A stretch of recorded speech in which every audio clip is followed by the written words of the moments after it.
আসসালামু আলাইকুম। আমরা নারীরা খুব সহজ সরল, খুব সাদামাঠা মনের, নরম মনের মানুষ, যার কারণে আমরা সহজেই ভুলে যাই সবকিছু।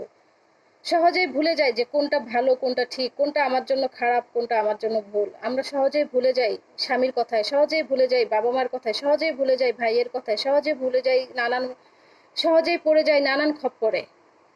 কিন্তু আমরা নারীরা যদি শক্ত হয়ে যাই, শক্ত মনের হই, তাহলে আমরা যদি ঠিক থাকি, পৃথিবীর কোনো পুরুষ আমাদের কোনো ক্ষতি করতে পারবে না। পৃথিবীর কোনো পুরুষ আমাদেরকে ভোগ করতে পারবে না। আমরা যদি পর্দার সাথে চলি, তাহলে পৃথিবীর কোনো পুরুষ পারবে না আমাদের হাত ধরতে। তাহলে আমাদের উচিত হবে, নারীদের উচিত একমাত্র শক্ত হওয়া। নারীরা যেন কখনো ভেঙে না পড়ে। নারীদেরকে শক্ত মনের হতে হবে। নারীদেরকে বিপ্লবী হতে হবে। নারীদেরকে সংগ্রামী হতে হবে। আমরা কত রকম সংগ্রাম করতে পারি। আমরা একটা বাচ্চা যদি জন্ম দিতে পারি, তাহলে আমরা সংগ্রামও করতে পারি আমাদের নিজেদের ইজ্জত হেফাজত করার জন্য। আমরা নিজেরাই পারি আমাদের সম্মান সমাজে প্রতিষ্ঠা করতে।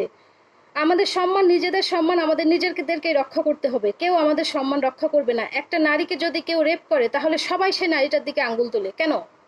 কিন্তু আমরা তো ইচ্ছা করে তো কেউ চায় না যে আমি খারাপ হয়ে যাই। ইচ্ছা করে কেউ চায় না যে আমাকে 10টা পুরুষ ধর্ষণ করুক। আমরা আমাদের নারীদেরকে সম্মানই হতে হবে। আমাদের নারীদেরকে সম্মান, নিজেদের সম্মান আমাদের নিজেদের রক্ষা করতে হবে। সমাজে